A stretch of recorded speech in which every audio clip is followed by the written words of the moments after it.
bonjour à tous, bienvenue pour cette matinée qui s'annonce passionnante. Moi j'étais content parce que j'ai plein de questions à poser, et pour une fois je les ai tous sous la main. Et quand il y a du public, c'est un petit peu plus compliqué de répondre, même si je sais qu'ils ont l'habitude du public.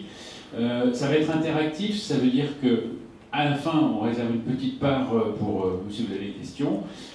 Mais ça va être aussi interactif sur scène, c'est-à-dire que les différents intervenants sont prévenus d'ailleurs, s'ils veulent réagir sur ce que dit quelqu'un, ils me font un petit signe, ils me tapent sur l'épaule si j'ai pas vu, enfin bref, pour que je puisse distribuer la parole plus facilement. Ou s'il y a un propos vraiment scandaleux, après tout, ils peuvent prendre la parole sans me demander mon autorisation, bien sûr. Le but, c'est qu'effectivement, on puisse dialoguer aussi spontanément que possible, avec des questions forcément naïves de ma part, puisque je suis un joueur très, très mauvais, pas mauvais joueur, mais vous avez compris. Mais par contre, des questions sans doute plus pointues qui viendront ou de la salle, puisqu'il y a des joueurs confirmés. Je sais qu'il y a plusieurs niveaux quand même de joueurs. Et puis aussi parce que hier, on a eu déjà une petite mise en bouche fort intéressante. Et moi, j'ai déjà aussi beaucoup de questions. Alors, je commence tout de suite avec le docteur Alexandre Alcaïs, qui est à ma gauche, l'extrême gauche, là-bas. Sans aucune connotation politique évidemment, et qui va nous présenter alors quelque chose. J'ai regardé un petit peu le slide, je vous avoue, j'ai pas compris, donc allez, je vous passe le micro, allez-y, et puis après je ferai un rapide tour de table. Disons qu'au départ, j'ai essayé de réfléchir à quelque chose de structuré, de un peu académique, etc. Et puis assez vite, on va dire, je m'ennuyais moi-même. Donc du coup, je suis passé exactement sur le versant inverse, c'est-à-dire presque de l'écriture automatique, les mots que m'inspiraient les échecs, de façon vraiment aléatoire. Alors peut-être qu'il y a un aléa qui n'est pas si aléatoire que ça. Et quand j'ai vu ce qui était écrit, ça m'a surpris. Bon, c'est un bon teasing, n'en dites pas plus, voilà, c'est très surprenant, vous allez voir. Elisabeth Rosset, vous êtes psychologue clinicienne à l'hôpital Marmottan, vous êtes spécialiste de l'addiction et aussi aux jeux vidéo ou de l'addiction aux jeux vidéo? Ça, j'ai pas une subtilité qui m'a échappé. Je suis spécialiste de l'addiction aux jeux vidéo. D'accord. Voilà. Mais il n'y a pas d'addiction, par exemple, aux échecs? Non. Personne encore ne s'est présenté dans notre centre de soins qui s'appelle l'hôpital Marmottan. Personne ne s'est présenté en disant « je suis accro aux échecs, aidez-moi à décrocher ». Non. Voilà, donc il y a des accros, mais ils n'ont pas encore été repérés, évidemment. À ma droite, le docteur Jean-Claude Moing, vous êtes président... Non, pas docteur, je vous ai mis docteur, excusez-moi. Vous pouvez m'appeler docteur. Vous êtes maître? Maître, oui. Bon, je peux dire maître? Centimètre. Bon, d'accord. Alors, maître, c'est vrai qu'il y a des grands maîtres, donc c'est... Parce que là, il y a un grand maître. Voilà, je sais, oui, c'est toujours un petit peu gênant de se dire maître quand il y a un grand maître. Kilomètre, il y a un kilomètre, voilà. Merci. Ne retenez pas tout, j'espère que c'est pas enregistré. Voilà. Alors, par contre, vous avez été 8 fois champion de France par équipe, là aussi vous me corrigez si je me trompe, vous avez été président de la Fédération française des échecs. Il y a un autre président ici, mais en tout cas, vous l'avez été. Et vous allez nous parler de quoi? Alors, je vais vous parler déjà des qualités qui sont essentielles pour être un bon joueur d'échecs et qualités qui peuvent, bien sûr, aider des personnes, on va dire, qui commencent à avoir quelques déficiences mentales, cognitives, et puis des personnes qui peuvent être malades, et comment le jeu d'échecs peut aider ces personnes à lutter contre la maladie. Voilà, des qualités échiquéennes qui peuvent se transposer dans le domaine de la santé. Et puis, je parlerai de quelques exemples aussi que j'ai connus dans ma vie de joueur ou de dirigeant, des exemples assez poignants où la maladie a pu être, je vais dire, combattue grâce à des qualités de joueur d'échecs. Merci. Et enfin, j'allais dire garder le meilleur pour la fin, en tout cas en termes d'échecs, parce qu'évidemment, nous n'avons que des spécialistes à cette table. Mais Anatoly Veysser, vous êtes le triple champion du monde senior. Vous nous avez d'ailleurs gratifié hier d'une petite partie, d'un petit match 2 contre 2. Je ne savais pas que ça se faisait d'ailleurs, mais enfin bon, voilà. Ah, vous ne saviez pas non plus? D'accord, donc des innovations hier soir, un petit match 2 contre 2 qu'on essaiera de mettre en ligne. Alors je sais pas, on m'avait dit que c'était 5 minutes, mais finalement ça a duré 13 minutes. Il y a des choses là encore qui m'échappent dans les règles des échecs. Mais en tout cas, on essaiera de le mettre en ligne sur le site du Figaro pour que tout le monde puisse se réjouir. Si en tout cas les 4 participants sont d'accord, je leur ai pas encore demandé leur avis. Anatoly Weisser, j'ai tout de suite une petite question pour vous, juste rapidement comme ça. Les échecs, c'est bon pour la santé ? Les réponses questions de ce genre ne sont jamais simples. Bon, avant tout, je voulais dire que les échecs, c'est une maladie bien contagieuse. Mais souvent, c'est bien pour la santé à la fois. Maladie contagieuse. Ben voilà. Alors on va commencer tout de suite avec cette maladie contagieuse. Je reviens vers vous, docteur cette fois-ci, il n'y a pas de doute, Alexandre Alcaïs. Racontez-nous un petit peu à quoi vous êtes arrivé pour votre présentation.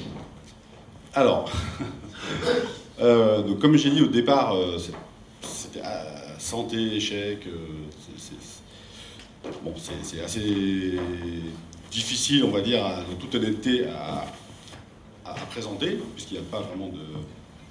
il y a un peu de littérature sur le sujet, puisque souvent ce qu'on fait en tant que chercheur, c'est qu'on regarde déjà ce qui a été fait pour s'en inspirer, ou au contraire pour se mettre en colère contre, etc.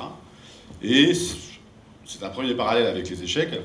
Ça veut dire si on passe son temps dans la théorie, etc., alors on perd un esprit critique.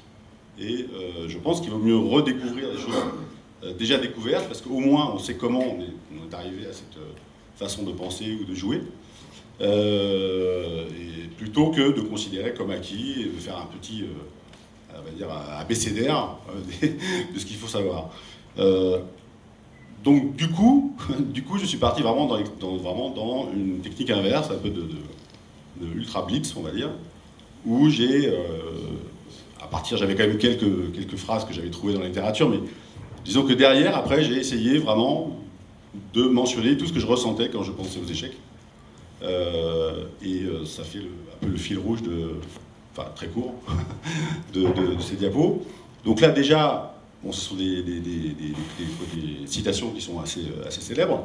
Mais ce que j'ai aimé, en fait, dans cette recherche, on va dire, entre guillemets, c'est le fait que, finalement, si on devait résumer les échecs en un mot, c'est absolument impossible, puisque c'est un art, c'est un sport, c'est un combat, c'est un triste gaspillage de cerveau, c'est la pierre de touche de l'intelligence. Donc, vraiment, les échecs, c'est quelque chose, il y a des noirs et des blancs sur l'échiquier, mais je veux dire, c'est aussi quelque chose qui est assez clivant, on va dire. De savoir si c'est une perte de temps, si c'est au contraire quelque chose qui est constructif, est-ce que c'est un jeu qui est noble, versus les petits chevaux qui sont des jeux qui ne sont pas nobles.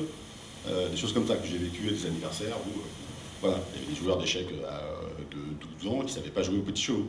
Voilà, moi, je savais bien jouer aux petits chevaux. Donc voilà, comme ça. Donc c'est vraiment la première chose qui m'a frappé en faisant ce petit tour modeste, on va dire, de citations assez célèbres. C'était le fait qu'il n'y a pas de... Ça recouvre vraiment un registre très large de compétences. Parce que je pense que chacune de ces phrases est exacte, en fait, et qu'elles ne sont pas du tout antinomiques. Ça peut être un art, ça peut être un sport, c'est un gaspillage de temps cerveau, c'est la manifestation la plus sûre de l'intelligence, mais dans ce cas-là, on en apparaisse. Enfin, donc, c'est ça qui fait la beauté des échecs, quelque part, c'est qu'on peut y entrer à travers toutes les portes que l'on veut, parce qu'elles existent. L'esthétisme, le calcul mental, la certitude qu'il existe une solution exacte, tuer le temps comme un loisir, enfin voilà. Les échecs, elles proposent une réponse à tout ça. Juste une petite question, j'en profite, parce qu'on en discutait tout à l'heure avec Anatoly Weisser. Anatoly, est-ce que vous considérez que quand vous jouez aux échecs, vous faites un sport intellectuel? Est-ce que vous êtes un ordinateur? Est-ce que vous êtes un artiste? Qu'est-ce que vous faites?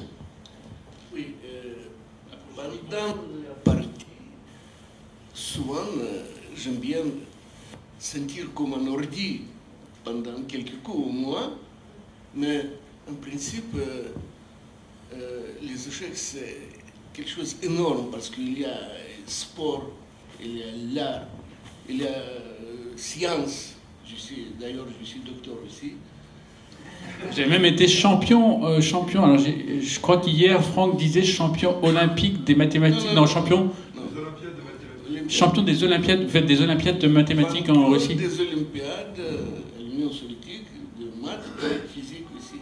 Bon, mais c'était à l'école, à la fin de l'école. Bon, alors, moi, peut-être, je sais pas, c'est pas la meilleure attitude parce qu'en principe, aujourd'hui, les échecs, c'est plutôt du sport parce qu'on compare des gens, des joueurs d'échecs, plutôt par ses résultats. Et la beauté aux échecs que quelqu'un produit, ça c'est déjà deuxième niveau.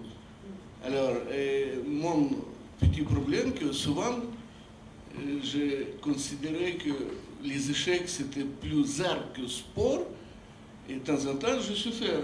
Pourquoi c'est un problème de considérer que c'est plus art que sport? Parce que tu cherches la beauté plus que gagner.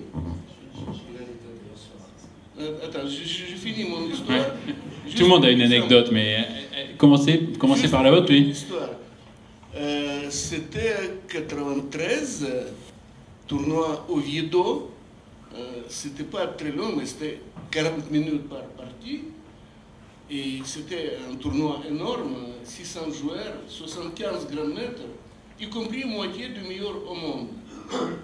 Et bizarrement, c'était moi, un champion de banlieue parisienne, qui gagnait. Devant Anand, les autres, bon.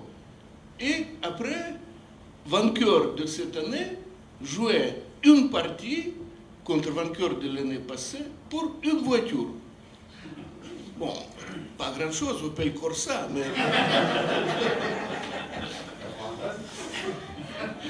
Alors, et je jouais contre Judith Polgar, qui était vraiment meilleure des femmes pendant 20 ans, elle est même entrée dans 10 meilleurs au monde. Parce que c'est un cas unique, malheureusement. Les femmes, c'est pas encore assez bien aux échecs, mais ça c'est une autre question, un thème énorme. Alors, et c'était une ouverture très compliquée, elle a fait une erreur, et au bout de 17 coups, avec les noirs, je suis gagnant. Oui, bon, ok, encore 2 mots, parce que j'avais 15 minutes, elle avait 25, et en plus j'avais les noirs, c'est moins bien que d'avoir les blancs, mais si c'était nul, c'est moi qui gagne la voiture, c'était une condition. Alors, je suis déjà gagnant, facilement, bon, relativement facilement, mais il faut faire attention quand même. Et moi, je fais une grosse erreur. Je regardais dans la salle, et je vois 600 paires les yeux qui regardent comme ça. Et moi, je suis artiste. Comment gagner tout simplement, c'est lieu? Alors, sacrifice de pion. Et même, je n'ai pas prévu qu'au 4e coup, il y a un petit échec et ça ne marche pas. Ok, c'est pas grave, sacrifice de qualité, c'est tour contre cavalier ou fou. Et encore une fois, il y a un trou dans ma combinaison. Et finalement, c'était quoi? C'était position nulle encore, mais j'avais plus de temps, j'avais 5 secondes et c'était facilement gagnant. Alors, j'ai perdu une voiture parce que je me sentais un peu plus artiste que sportif. Bon, c'est tout. Jean-Claude, je vous donne la parole quelques secondes. Juste pour corroborer ce que vient de dire Anatoly, sur son côté artiste, mais ce qui fait aussi un joueur d'échecs, c'est on ne peut pas le mettre dans une catégorie comme vous l'avez dit. Championnat d'Europe 2011, organisé en France à Aix-les-Bains. Anatoly Weisser, il est sur scène parmi les tout meilleurs. Il a 3 points et demi sur 4. Il y a le grand Garry Kasparov qui nous rend visite, qui monte sur scène. Anatoly jouait une partie importante, il pouvait se qualifier peut-être pour la Coupe du Monde. Alors déjà, conflit de génération, aucun des petits jeunes qui étaient sur scène ne s'est levé pour dire bonjour à Kasparov, ils étaient dans leur partie. Bon, Anatoly, lui, a vu Kasparov, il s'est levé, il est allé lui serrer la main, alors c'était à lui de jouer. Bon, ça c'est juste une petite parenthèse par rapport aux différentes attitudes des générations. Et Anatoly est revenu à son échiquier, il a dit il faut que je fasse quelque chose, il y a le grand Garry Kasparov qui est sur scène, et son côté artiste, il a sacrifié un cavalier pour Je ne sais pas pourquoi d'ailleurs. Il a sacrifié un cavalier, c'était complètement faux. Il a perdu la partie, mais il fallait qu'il fasse quelque chose en honneur au grand Kasparov qui était sur scène. Et ça, on peut l'applaudir pour ça parce qu'il a quand même, gâché peut-être des perspectives plus intéressantes dans le tournoi pour mettre en avant son côté artiste plutôt que son côté sportif. Enfin, là, si je peux faire alors un commentaire, donc il a perdu la partie, donc finalement, c'était juste la beauté du geste qui restait. Exactement. Mais à l'analyse derrière, est-ce que finalement ce sacrifice était si faux que ça? C'est ça la question. Parce que... non, mais parce que ce qui Il a dit oui, hein. Si vous n'avez pas entendu, il a dit oui. Ah. Parce que le temps est quelque chose vraiment qui est très important. C'est-à-dire qu'il y a les échecs à des cadences différentes. Il y a des gens qui travaillent, qui font des échecs par correspondance, donc ils ont énormément de temps pour travailler leur coup.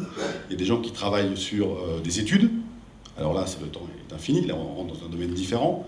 Et je pense qu'effectivement, dans les cadences rapides, etc., et de plus en plus rapides, qui correspondent bien d'ailleurs à l'évolution de la société, alors ça devient effectivement plus un sport qu'un art.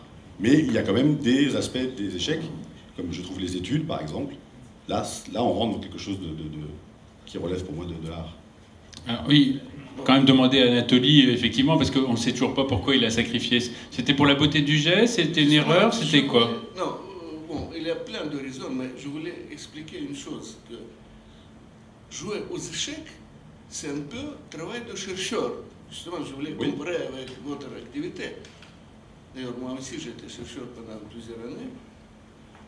Vous avez une hypothèse. Oh, je vais vous sacrifier mon cavalier, j'espère qu'après, je vais l'écraser. Et après, vous comprenez un peu mieux les situations et vous voyez que oui, peut-être c'est pas si simple et au bout de compte, vous voyez que c'est faux. Mais pas tout de suite, au départ, c'est joli, c'est sympa. Oui. C'est ça.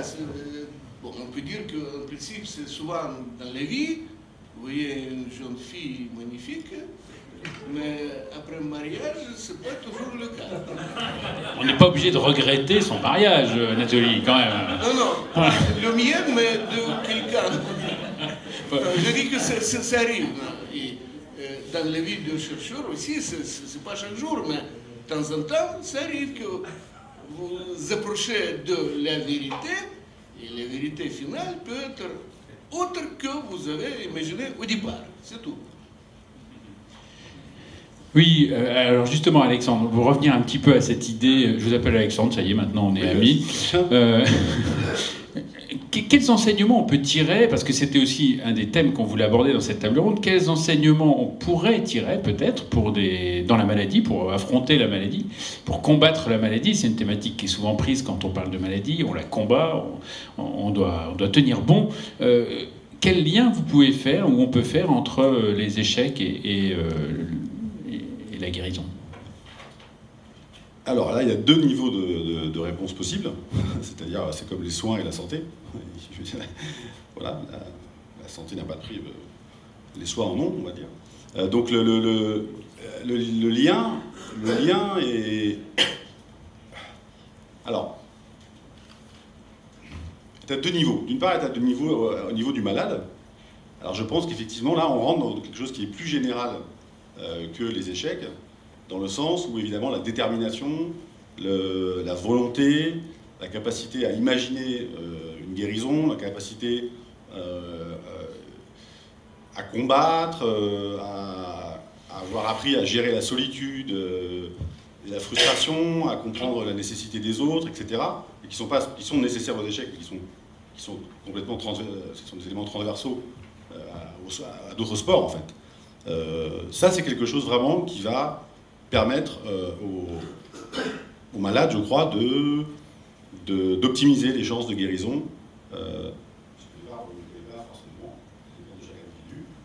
Ça, ce sont des éléments qui vont jouer très fortement en sa faveur, puisqu'il a l'habitude de mener des luttes, des combats, sans connaître vraiment l'issue. Après, le deuxième impact, on va dire, c'est le lien entre le jeu d'échecs et le soignant, le chercheur. Et c'est là où on arrive, alors c'est là où je suis arrivé à cette diapo un peu, un peu étrange, mais disons que voilà tout ce qui m'est arrivé comme mot lorsque j'ai pensé échec. Donc ça, vraiment, il n'y a pas de structure, il n'y a rien du tout. Et je me suis rendu compte en le regardant un peu après que vraiment chacun des mots s'appliquait au travail du chercheur. Donc c'est-à-dire que finalement, travailler les échecs, pratiquer les échecs, etc., c'est une façon quand même de se préparer à ce qui va arriver dans le métier de chercheur. C'est-à-dire, est-ce qu'il y a une vérité absolue, c'est-à-dire qu'est-ce qu'il existe une partie parfaite qui met fin donc aux échecs définitivement, puisque on ne peut pas dévier de celle-là, elle représente la vérité absolue. La réponse est les non. À chaque fois qu'on découvre un nouveau coup, un nouveau traitement, un nouveau concept dans la recherche, on s'aperçoit qu'il ouvre un nombre de portes absolument gigantesque. Donc là, il y a un moment de joie d'avoir la porte. Mais après, on est confronté au fait qu'il y en a 150 autres. Donc là, il y a de la frustration, il y a de l'impuissance quelque part aussi. Et puis après, il y a la compréhension qu'il faut transmettre ce qu'on sait aux autres, parce qu'on n'y arrivera jamais, en fait, tout seul. Même avec les autres d'une génération, on n'y arrivera pas. Voilà. Se tromper aussi, ça fait partie de la progression, surtout. Donc les échecs, vraiment, je pense, ça serait on peut faire des concours à l'INSERM, au CNRS, etc. Mais finalement, regarder comment quelqu'un appréhende un jeu qu'il ne connaît pas, comme le jeu d'échecs, et voir sa façon de faire, ça serait un mode de sélection des chercheurs qui, je pense, serait pas mauvais. Bon, original. Elisabeth Rosset, je voulais vous poser la question parce que vous côtoyez aussi des addicts aux jeux vidéo, mais plus largement des joueurs. Qu'est-ce qui définit un joueur par rapport à un autre ? Qu'est-ce qui définit quel genre de joueur? Style, je parle du style, puisqu'on avait abordé la question du côté artistique, du côté, voilà, je veux montrer quelque chose à un moment donné, ou au contraire, je reste complètement dans mon univers. Donc comment vous traitez différemment peut-être les différents addicts aux jeux vidéo, enfin aux jeux?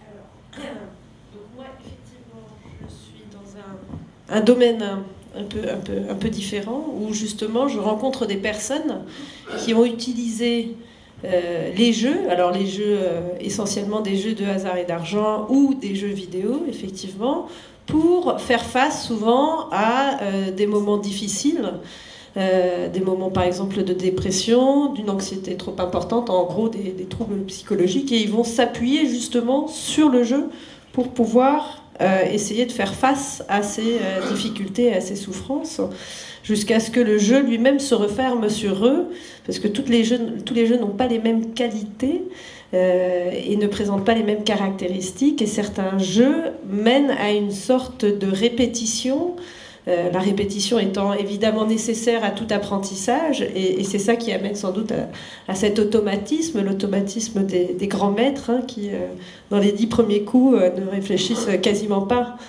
les grands maîtres d'échecs ne réfléchissent quasiment pas aux coups qu'ils sont en train de jouer. Donc il y a ce fameux automatisme qui est lié à l'apprentissage, et qui peut, pour certains joueurs et pour certains types de jeux, les mener à ce qu'ils soient dans cette répétition et s'enferment dans l'addiction.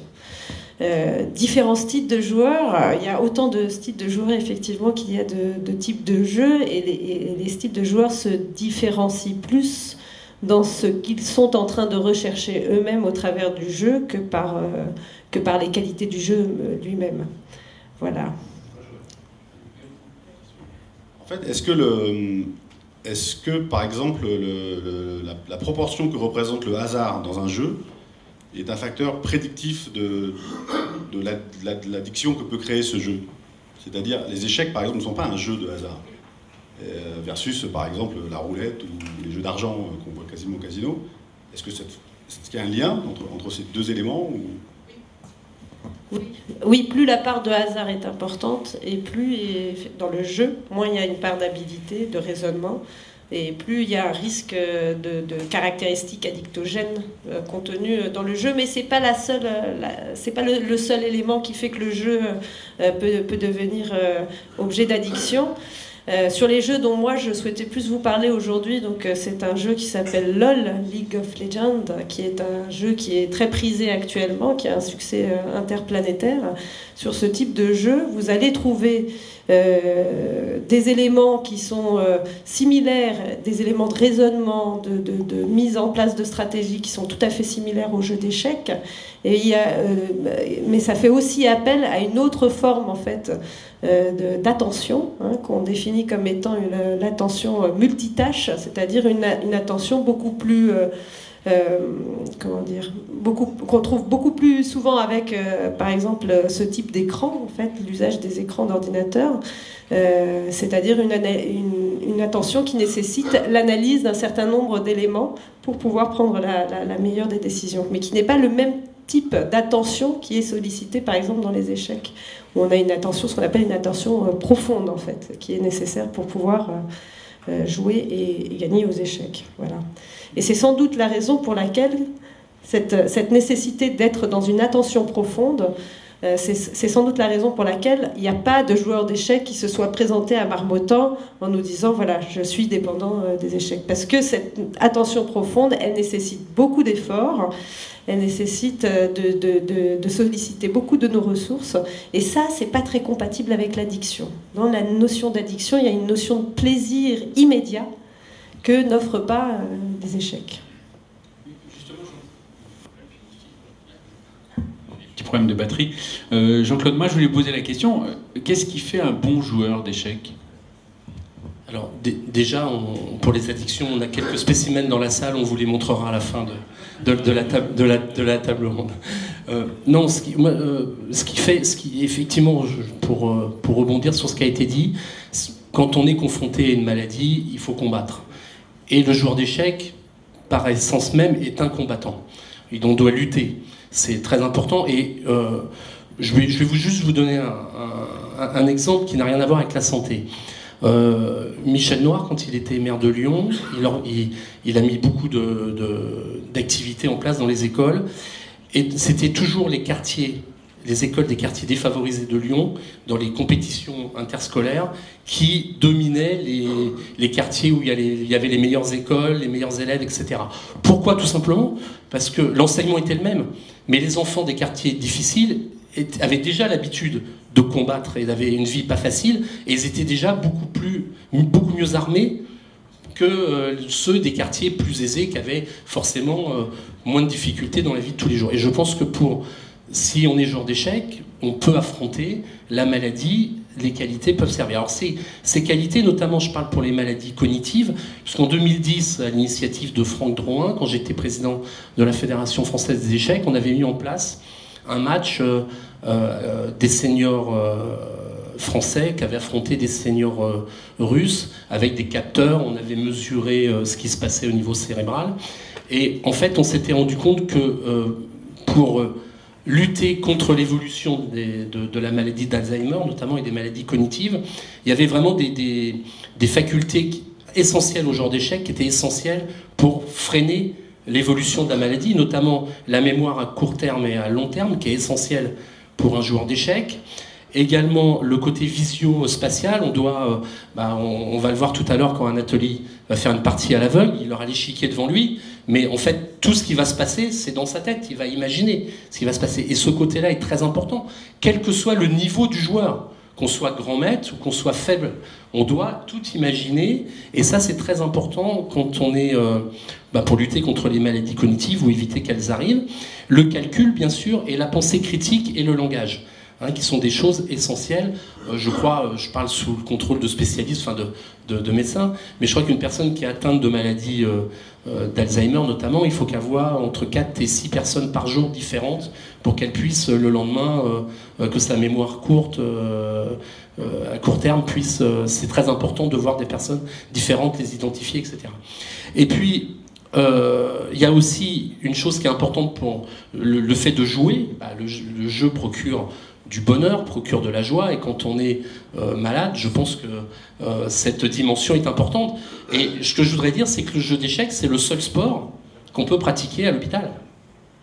Et ça, c'est important aussi. Malheureusement, ça ne l'a pas empêché de décéder, mais on a récemment un grand entraîneur français qui encore, alors qu'il était atteint d'une tumeur au cerveau, sur son lit d'hôpital, quelques jours encore avant de décéder, malheureusement, l'issue a été fatale, mais il donnait encore des cours sur Skype à ses élèves.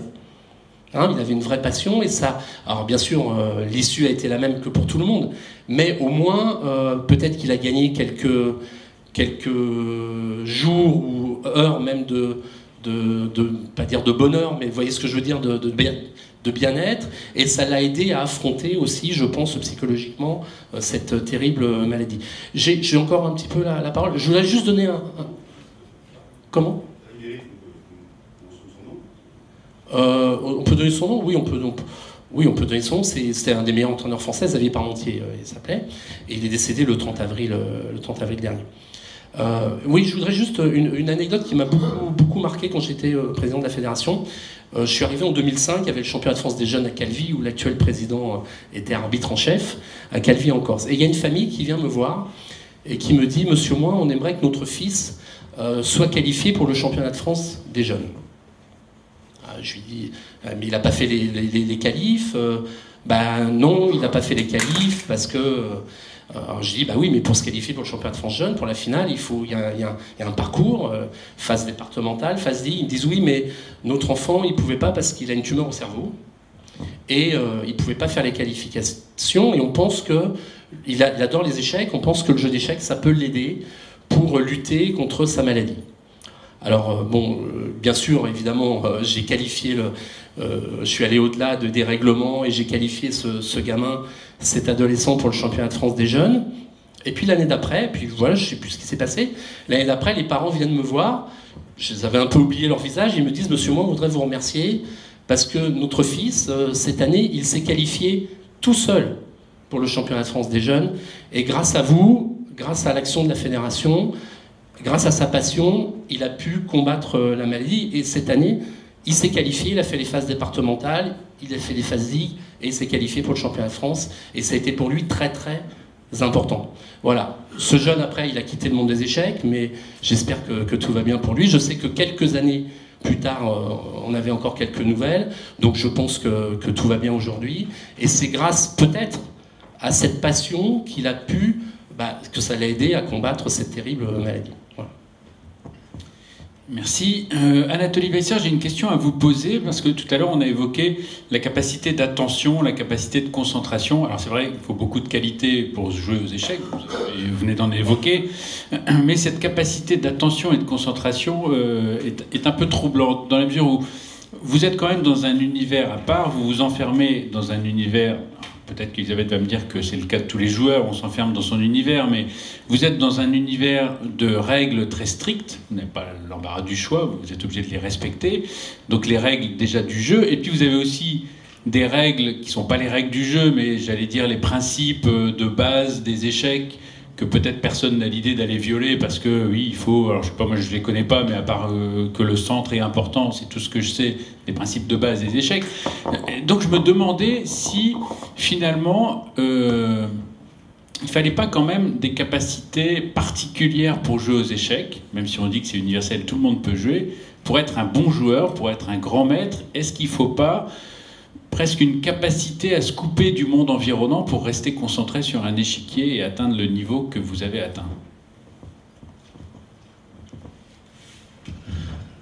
Bon, bien sûr, pour bien jouer aux échecs, il faut différentes qualités.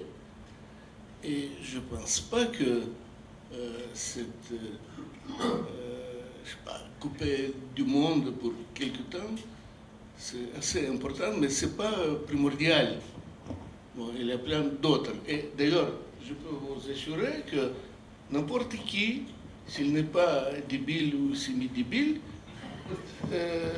il y a le temps, il peut aller jusqu'au niveau, admettons, 1800, sans beaucoup de problèmes. Mais après, il faut quelque chose qui est déjà donné, je ne sais pas par qui, mais quand même, votre cerveau est capable de s'adapter et apprendre. Bon, ok, mais j'ai préparé quelque chose de drôle. En fait, moi, j'ai touché thème les échecs et la santé à mon âge de 10 ans. Pourquoi et comment?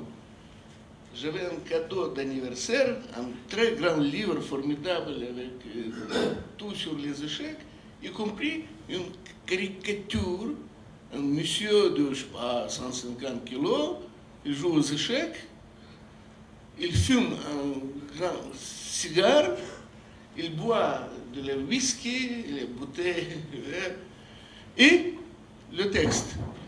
Depuis que les échecs sont considérés comme sport, je me sens beaucoup mieux. Bon, et ça m'a vraiment touché. J'adore ça jusqu'à maintenant. Bon. Je peux aussi ajouter deux choses, justement, parce que c'est quand même des gens de science ici. J'ai lu beaucoup sur ce thème actuellement, et on a fait des expériences différentes. Par exemple, bon, dans les écoles, il y a des choses vraiment prouvées qu'ils prennent un groupe qui font les échecs, par exemple 2 heures par semaine, l'autre groupe sans rien, sans les échecs, et au bout d'un an ou 2 ans, les résultats du groupe avec les échecs étaient meilleurs. Ok. Mais d'abord, pour l'attitude vraiment scientifique, il faut comparer, admettons, avec jeux vidéo, sur le lieu des échecs, les jeux vidéo. Est-ce que ça va aider et quel sera le résultat et qui gagne dans cette compétition? Bon, même chose pour les maladies. Et attention, sur Alzheimer, il faut bien comprendre que les échecs, ils peuvent aider, retarder, mais pas éliminer. Ça, c'est malheureusement, c'est la vie, c'est la nature humaine. Et encore, j'ajoute un peu, grand maître Komarov de Kiev, il y a une vingtaine d'années, ils ont fait des expériences, et justement, c'était l'idée, est-ce qu'avec les échecs, on peut aider aux malades mentaux? Ils ont fait, je sais pas, des groupes de malades de différents problèmes mentaux, et le résultat que oui, c'était utile. Mais si nous sommes des gens de science, il faut quand même comparer avec les autres moyens de retarder Alzheimer. Et je ne sais pas s'il y a un intérêt pour ça, ce sera vraiment utile, pas seulement pour les échecs, mais aussi pour l'humanité. Si on prouve que les échecs, c'est vraiment utile, formidable pour ça, ça et ça. Et encore une phrase, pourquoi les échecs sont très bons? Parce que, par nature de jeu, les deux hémisphères, ils marchent en même temps. Et ça, c'est une rare activité où on fait ça. Bon, ok, merci. Jean-Claude? Oui, moi justement, je voulais, par rapport à ce que vient de dire Anatoly, j'ai lu sur Internet, en préparant un petit peu, quelque chose qui m'a frappé. La Russie, on le sait, c'est le pays du jeu d'échecs. Hein, c'est pas Anatoly qui va me démentir. Ils ont ça dans leur culture, dans leur ADN, ce qui n'est pas du tout le cas en France, même si on est maintenant parmi les meilleures fédérations au monde. On voit bien que c'est pas dans la culture française. Moi, j'ai lu que dans la Russie est au 154e rang mondial au niveau des décès, au niveau de la maladie d'Alzheimer. Hein, et donc, alors bien sûr, il faut mettre en corrélation l'espérance de vie en Russie est beaucoup moins importante qu'en France, par exemple. Donc c'est difficile de comparer les deux pays par rapport à cette espérance de vie. Mais est-ce qu'il n'y aurait pas un lien, quand même, entre le fait de pratiquer... Moi, là, pas du tout scientifique hein, comme démarche, mais je me dis, moi peut-être mon côté passionné, jeu d'échecs, mais moi j'y vois quand même un lien entre le fait qu'il y ait peu de décès liés à la maladie d'Alzheimer en Russie et le fait que la Russie soit quand même la terre, le pays des échecs. Alors attention, ils ne fument pas forcément le cigare en buvant le whisky, en jouant aux échecs en Russie. Il ne faut pas non plus tirer de conclusions trop rapides. Les échecs stimulent le cerveau des Russes? C'est vrai, peut-être c'est vraiment une très très bonne idée de remarquer ça, mais justement parce que vous avez touché les échecs en Russie, dans 2 phrases, j'essaierai d'expliquer comment et pourquoi la Russie est devenue presque monopoliste du monde des échecs au top pendant des années 50, 60. avant Bobby Fischer, c'était vraiment... C'était grande majorité des meilleurs joueurs au monde étaient soviétiques. Mais justement, j'essaierai d'expliquer, parce qu'on a touché ça, je pense que ce sera intéressant aussi, pourquoi et comment la Russie est devenue grand pays d'échecs. Parce qu'avant la révolution de 1917, bon, c'était un pays où les échecs existaient. C'est tout. Pas grand-chose, un peu. Chigorin, oui, d'accord, mais c'était un seul Chigorin, encore qui a perdu 2 matchs contre Steinitz, mais après c'était Botvinnik, Tal, Smyslov, tous les champions étaient russes, ou soviétiques plutôt. Alors, après cette révolution, il y avait un vrai problème, parce que pendant quelques années, les spiritueux étaient interdits, et maintenant c'était permis. Et comme certains peuples du Nord, c'est un peu dangereux. Et beaucoup de monde ont bu beaucoup. Alors, il fallait trouver quelque chose qui permet à une grande majorité de gens de s'occuper d'autre chose et boire moins. Ça, c'était juste au début. Et Krylenko, qui était ministre de Justice pendant plusieurs années, et il était le chef du projet échec de l'Union soviétique. Et après, ils ont bien compris que si nous sommes bien aux échecs, on peut prouver que le socialisme produit les gens plus intelligents que le capitalisme. Parce que si on n'a pas beaucoup d'autres moyens de prouver que ça c'est mieux, ok, au moins on utilise les échecs. Et bon, et après, si on prend des années, je sais pas, 50, 60, déjà, c'était un autre effet que peut-être pas beaucoup de monde ont appris, c'était une pression idéologique dans tous les domaines, ou presque. Et seuls 2 domaines étaient quand même plus ou moins libres de cette pression idéologique. C'était les sciences exactes et les échecs. Bon, alors, et peut-être pour ça, un certain nombre de meilleurs cerveaux du pays allaient dans ces 2 domaines pour être un peu tranquille. Bon, et avec tous ces facteurs, finalement, l'Union soviétique est devenue vraiment un grand pays des échecs. Bon, merci. Merci, oui, allez-y. Si je peux compléter aussi, enfin, je pense aussi que si les échecs ont pris autant de place dans les années 60 en Russie, enfin, c'est aussi lié justement à la guerre froide, quoi. Et que quelque part, les échecs, ça reste la virtualisation d'un combat, et que quand on est 2 superpuissances avec la bombe nucléaire, il est sans doute plus plus gérable de se battre sur un territoire qu'est l'échiquier que d'aller s'affronter réellement. J'avais un commentaire qui était sur les échecs prévention de l'Alzheimer. Ce qui est établi, on va dire quand même, c'est effectivement la pratique de plusieurs activités. Ça, c'est un facteur protecteur retardateur, on va dire plutôt, de la maladie, enfin l'expression clinique de la pathologie. Et donc le fait, je n'ai pas lu ces papiers, donc je ne sais pas, mais ça ne m'étonnerait pas finalement que la pratique des échecs en soi, ce qui donc on pourrait cataloguer en la pratique d'une seule activité, soit d'efficacité identique à la pratique de 5-6 activités différentes. Parce que ça établirait que les échecs sont en soi déjà une compilation de plusieurs activités cérébrales. Il y a l'effort de mémorisation, il y a la visualisation spatiale, il y a la capacité à comprendre quelque chose dont on n'est pas la source, c'est-à-dire le jeu de l'adversaire. Il y a des motifs géométriques à repérer, il peut y avoir un goût de l'harmonie, c'est-à-dire du lien entre les choses qui est nécessaire aux échecs, et si on coupe l'échiquier en 2, enfin Après, ça devient assez... ça devient du hurrah échec.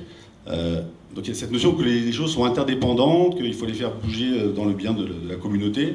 Ça, je pense que c'est effectivement une activité cérébrale qui est complexe, qui fait appel à plusieurs tâches, et qui peut, de fait, remplacer 5 ou 6 activités différentes. C'est un peu un décathlon de l'esprit. C'est une bonne transition avec la table ronde qui va suivre, puisqu'on va bientôt y passer.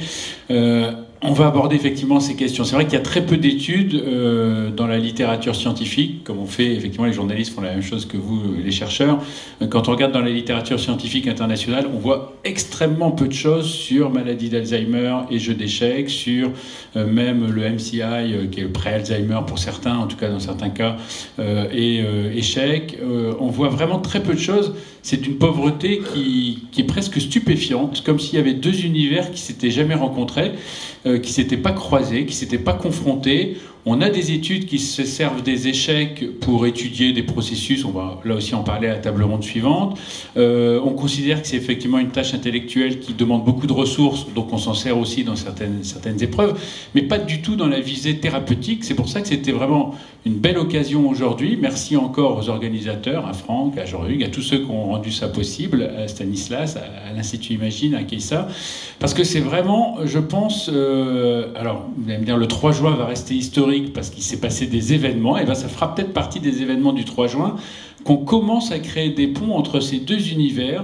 Moi, je suis vraiment étonné par la pauvreté de la littérature scientifique. On a presque beaucoup plus de choses sur... non, je ne vais pas citer des exemples anecdotiques parce que ça pourrait vexer certains, en tout cas étudiés dans le domaine de la santé, et vraiment très peu. Comme si, effectivement, les joueurs d'échecs n'avaient jamais fait l'effort d'aller vers la santé, et inversement, la santé n'a jamais pensé que les échecs pouvaient apporter quelque chose. Je retiens juste un message, le message essentiel de cette table ronde, parce qu'on dit toujours qu'il faut un take-home message. Donc le voilà, c'est que eh bien, les échecs ont quand même sauvé l'Union soviétique de l'alcoolisme. Donc je pense que c'est le message essentiel. J'avais dit s'il y a des questions dans la salle, si vous en avez, allez-y. Hein. Alors il y a 2-3 questions. Oui, bien sûr. Je vais passer le micro. Profitez-en.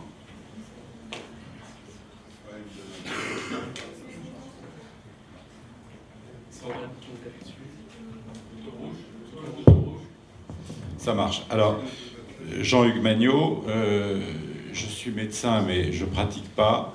Donc, je demande aux illustres chercheurs de cette salle de bien vouloir être tolérants devant mes questions idiotes. Mais je me dis quand même que dans le jeu des échecs, que je pratique un peu, il y a un phénomène de projection mentale vers, je dirais, une représentation spatiale, temporelle. Il y a une projection mentale que je pourrais peut-être opposer à une réflexion step by step qu'on vit au quotidien. Et je voudrais avoir une réflexion sur ce sujet pour vous poser une question. Est-ce que ce phénomène de concentration, de projection mentale vers un but construit constitue selon vous une démarche intellectuelle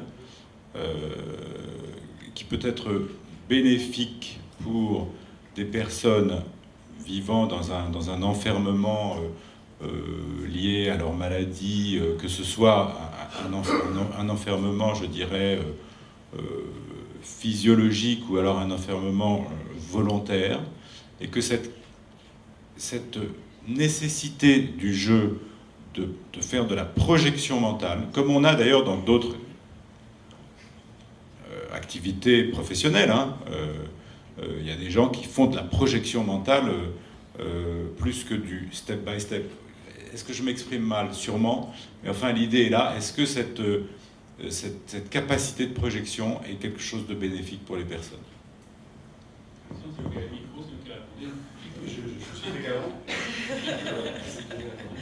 Merci, Alexandre.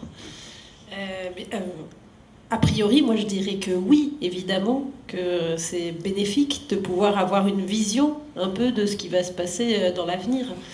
Je le verrai au niveau des plus jeunes personnes que je reçois, moi, à l'hôpital, et qui ont généralement cette difficulté à se projeter, et qui cherchent justement des espaces et des lieux, comme les jeux vidéo peuvent le permettre, justement, de se projeter dans une temporalité qui souvent leur convient plus, hein, la temporalité du jeu vidéo, que la temporalité de la vie réelle. Voilà. Oui, par rapport à la maladie, justement. Oui, si j'ai bien compris l'intervention de Jean-Hugues, avoir une projection, j'imagine que si on est malade, atteint d'une maladie, pouvoir se projeter le plus loin possible, ça peut être que quelque chose de positif.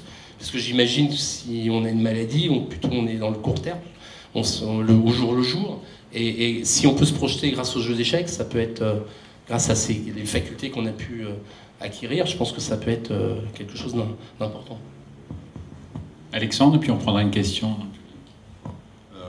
En fait, donc cette projection, je suis d'accord que c'est quelque chose de très construit, de très utile pour le patient, dans la mesure où derrière, c'est le cas aux échecs, il va y avoir un passage, il va y avoir une action, c'est-à-dire des pensées, des projections qui n'amènent pas à quelque chose d'actif, à un acte.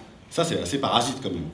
C'est-à-dire Et donc, dans les échecs, il y a la visualisation d'une position idéale, ou de ce qu'on veut atteindre, mais après, il y a une nécessité absolue de trouver le moyen de l'atteindre. Et cette deuxième étape, elle est très importante, parce que justement, ça évite que cette projection reste un flottement, un but, un horizon, dans lequel on se perd, en fait. Parce qu'il n'y a rien dans la journée qu'on va pouvoir faire pour atteindre ce but-là. Et le fait est que, chez le patient, ça va être le traitement, ça va être la multiplication des interactions avec les associations de malades, etc. Et dans les échecs, c'est le fait qu'il va falloir faire travailler de façon coordonnée l'ensemble des pièces de l'échiquier. Si on ne fait rien, il ne va rien se passer. Et donc le fait que ça puisse se traduire dans des actes, ça c'est quelque chose, je pense aussi, qui fait de cette projection quelque chose de positif et non pas quelque chose d'absorbant complètement.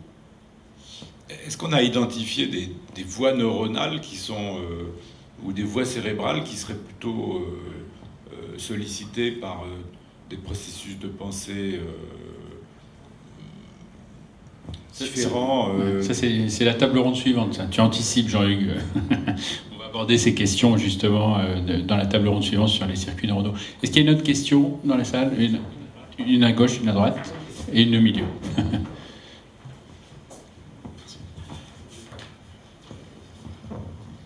Merci. Oui, Jean-Claude Rosset, je m'occupe un petit peu des échecs. Je suis président d'un club, etc., et d'un département du Val-de-Marne. Oui, ce qui m'a intéressé dans les propos, c'est, en définitive, j'ai le sentiment, plutôt que le jeu d'échecs a des vertus plutôt préventives que curatives. Je m'explique. Si j'ai bien compris, un petit peu le résultat de tout ce que j'ai entendu, si j'ai bien compris, c'est plutôt en jouant aux échecs que je vais éviter un certain nombre de choses qui peuvent m'arriver, etc., sur le plan mental, sur le plan cognitif, etc., plutôt que les vertus curatives des échecs qu'on voudrait effectivement qu'elles aient, car, comme je vois, l'abstraction, la mémoire, le combat, etc., ceci, je peux le trouver dans d'autres activités. Donc, je voudrais avoir votre sentiment là-dessus, le sentiment des experts, sur le fait qu'il y a d'abord des vertus préventives dans le jeu d'échecs plutôt que curatives, que j'espère effectivement pouvoir trouver aussi. Voilà. Avant de poser la question sur les échecs spécifiquement, sur le fond quand même, c'est vrai qu'on sait aujourd'hui que la maladie d'Alzheimer, quand elle doit se produire, en tout cas c'est ce que pensent les experts dans la maladie d'Alzheimer, elle se produira. Simplement, la question, c'est est-ce qu'on peut retarder le moment de l'expression des symptômes, même si elle est en train de s'installer, est-ce qu'on peut retarder ça ?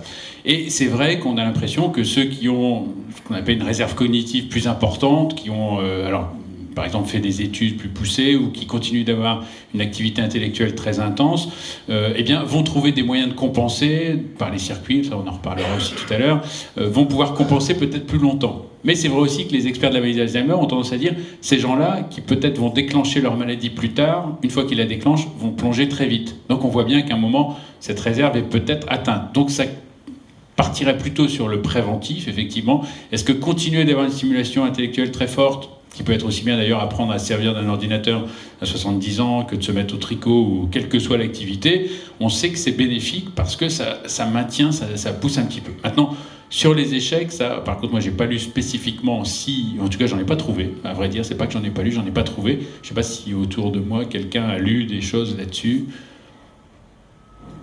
Non. Donc, on est encore dans le grand vide et le grand néant que je déplorais tout à l'heure. Vous aviez une question à droite et puis au milieu. Oui, pardon, vas-y. Donc, en fait, sur la dimension thérapeutique, donc curative, je suis d'accord qu'il faut y réfléchir, en fait, parce que ça doit pouvoir se faire. Mais je pense qu'il y a un élément aussi, indépendamment de la prévention, je pense aussi qu'il y a une dimension diagnostique dans les échecs. C'est-à-dire que comme il y a dans la peinture, etc., les schizophrènes, on les voit, ils s'appauvrissent terriblement dans la capacité à dessiner, à occuper l'espace, à le colorer. Et je pense que ce serait, je pense que ce serait pas inintéressant de regarder l'évolution du jeu d'un joueur qui a présenté, de plusieurs joueurs qui ont présenté, par exemple, qui ont développé une schizophrénie ou des choses comme ça. Parce que j'aurais tendance à penser que leur jeu doit se stéréotyper, de devenir de plus en plus pauvre, en fait, comme on devrait l'observer. C'est une intuition, c'est une intuition. C'est vrai que la vérité vient de nulle part, non, mais c'est ce que je pense. Voilà. J'étais en train de doucher la tête parce que c'est assez juste, en fait. Il y a des schizophrènes qui ont de très grandes capacités de mémorisation, par exemple, et qui vont justement être excellents aux échecs au départ et qui vont finalement se stéréotyper en fait dans leur pratique de jeu au fur et à mesure. Il y a un appauvrissement qui s'effectue avec le temps, malheureusement. Donc les échecs, outils diagnostiques, pourquoi pas. Une question au fond de la salle. Oui. Une question toute simple pour Elisabeth Rosset. À partir de quel moment la passion pour les échecs devient une addiction? À partir de quel moment en fait, de voir ou de voir? De la passion à l'addiction. Je crois qu'il faut que je revienne sur cette question de l'addiction. L'addiction, c'est pas le concept familier qu'on peut utiliser les uns avec les autres en disant « Ah, t'es accro à cette série » ou « Tu étais accro au chocolat », etc. Ça, c'est rigolo. L'addiction, c'est pas une maladie marrante, en fait. C'est quelque chose qui donne beaucoup de souffrance aux personnes qui en souffrent. Enfin, justement, et donc quand j'essayais tout à l'heure de dire qu'effectivement il n'y a pas de joueurs d'échecs qui se sont présentés dans nos consultations, c'est sans doute parce qu'ils ne souffrent pas d'addiction. Alors je ne doute pas que certains joueurs d'échecs soient excessifs dans leur pratique parce qu'ils ont envie d'avoir des bonnes performances, parce que c'est leur passion, etc. Mais ils ne sont pas dans l'addiction. L'addiction, c'est un phénomène auquel je voudrais mettre fin, mais je n'y arrive pas tout seul. Il y a une idée d'automatisme, d'automatisation du comportement sur l'individu qu'on ne va pas trouver justement dans la passion. Et c'est très important de faire cette petite différence parce que sinon tout le monde est addict et ceux qui sont réellement addicts, ce sont eux qui sont le plus en souffrance. Donc, c'est important de faire cette différence. Voilà. Après, évidemment, il y a toujours des gens qui sont tout à fait excessifs et bon, j'espère qu'ils prennent conscience, peut-être à un moment donné, que leur activité prend trop de place, est trop envahissante par rapport à d'autres activités et qu'ils arrivent à réguler le temps qu'ils y passent. Une dernière question, et puis on conclut. Levez-vous et dites-la fort. Ah. Voilà, le micro d'abord, au fond après, et voilà. Alors une question rapide. Donc je suis fasciné par cette idée qu'il n'y ait aucun cas déclaré de maladie d'Alzheimer parmi les joueurs d'échecs. Et je me posais la question de savoir s'il y avait par contre des pathologies qui étaient exprimées plus fréquemment chez les joueurs d'échecs que dans la population normale. Alcool, hypertension, vous voulez dire, des trucs comme ça? Non, quand vous étiez en train d'évoquer des cas de schizophrénie, il m'est revenu un très bon joueur d'échecs qui était vraiment moi je l'ai connu à peu près, enfin il n'y avait pas de symptômes schizophréniques mais ça s'est dégradé assez vite et qui en fait était un très bon joueur et qui après il faisait des parties, je me rappelle, peut-être certains, il est là André Grassner, il est où André? Il n'est pas là. En fait je me rappelle de championnat de Paris, il jouait quelques coups et puis il se laissait perdre autant. Il perdait toutes les parties, du coup, il était première catégorie, il est descendu, etc. Et il disait après, j'ai perdu autant, mais j'avais une bonne position. Il était, voilà, c'est un exemple, je me rappelle de ce joueur, et je l'ai vu, moi, je l'ai connu à peu près normal, on va dire, et puis je l'ai vu partir exactement comme vous l'avez décrit. Ça me permet juste, j'ai une minute pour dire, moi quand j'ai commencé à jouer aux échecs quand j'étais gamin, mon père il m'a dit mais il faut pas que tu joues aux échecs, tu vas devenir fou. Il y avait une image un peu du joueur d'échecs qui devenait fou. Ça, et notamment, c'était l'époque, fin des années 70, début des années 80, où il y avait un film avec Bruno Ganz, Échiquier de la Passion, qui était sorti et qui avait fait un peu beaucoup de dégâts parmi les joueurs d'échecs. Enfin, parmi ceux qui n'avaient pas forcément envie de mettre leurs enfants aux échecs. Là-dessus, je parle sous le contrôle de spécialistes. Mais je pense que le jeu d'échecs peut effectivement, si on est borderline, ça peut effectivement enclencher quelque chose parce qu'on peut s'isoler, se replier sur soi-même, mais c'est pas le jeu d'échecs qui va rendre fou. Quelqu'un de sain va jouer aux échecs, il sera sain à la fin de 30 ans de carrière. Par contre, effectivement, si quelqu'un est borderline, il se met à jouer aux échecs, là, effectivement, je pense que ça peut renforcer et même accélérer, pourquoi pas, sa folie. Mais c'est pas le jeu d'échecs qui va le rendre fou. Il y avait déjà des prémices. Voilà, hein, juste... Petite mise au point, parce que j'en ai marre que certains disent oui, le jeu d'échecs ça rend dingue. Non, c'est pas vrai. Vous avez été président de la fédération, hein, c'est ça. On va pas dire laquelle. Oui, vous aviez une question dans le fond. Vous êtes dans le fond, mais on vous a pas oublié. Bonjour, je m'appelle Nina Moussaïf-Toshenko. Je suis le président de l'association internationale East-West Bridge et ancienne joueuse d'échecs. Dans ma vie, à partir de l'âge de 5 ans, j'ai vécu toujours dans le milieu d'échecs. J'appartiens à rares personnes qui ont connu presque tous grands joueurs, en tout cas soviétiques. Voilà. Et justement, Jean-Claude, tu as touché à une question très importante, la corrélation entre le jeu d'échecs et la folie. Je crois que peut-être on ne peut pas parler de folie, mais bien évidemment, les joueurs d'échecs, ils subissent très souvent les troubles psychologiques. Moi, personnellement, je connais un autiste, carrément, un grand maître qui est connu, qui est autiste. Après, je peux parler de mon ami très proche, qui est Murray. Murray, c'était, vous connaissez tous ce personnage, c'était un personnage extraverti, bizarre, mais au début c'était un homme, je le connais depuis, je ne sais pas, depuis toujours. C'était un homme tout à fait normal. Il a fait les très bonnes études, il est ingénieur de formation, et peu à peu, il y avait quelque chose qui est passé dans sa tête, qui est complètement basculé tout d'abord dans les échecs, et voilà que Korchnoi les prend dans son équipe pour les préparer. Je pose la question à Korchnoi. Je dis, comment tu peux travailler avec Jacob? Parce que Jacob, je le côtoie beaucoup, j'ai beaucoup d'admiration pour cet homme, malgré son extravagance. Et ce que m'a répondu Korchnoi, il a dit, écoute, je ne travaille pas avec lui. J'ai dit, mais il est dans ton équipe, comment tu ne travailles? Il a dit, je lui pose les problèmes, je l'enferme en double tour et il trouve la solution. C'est un génie.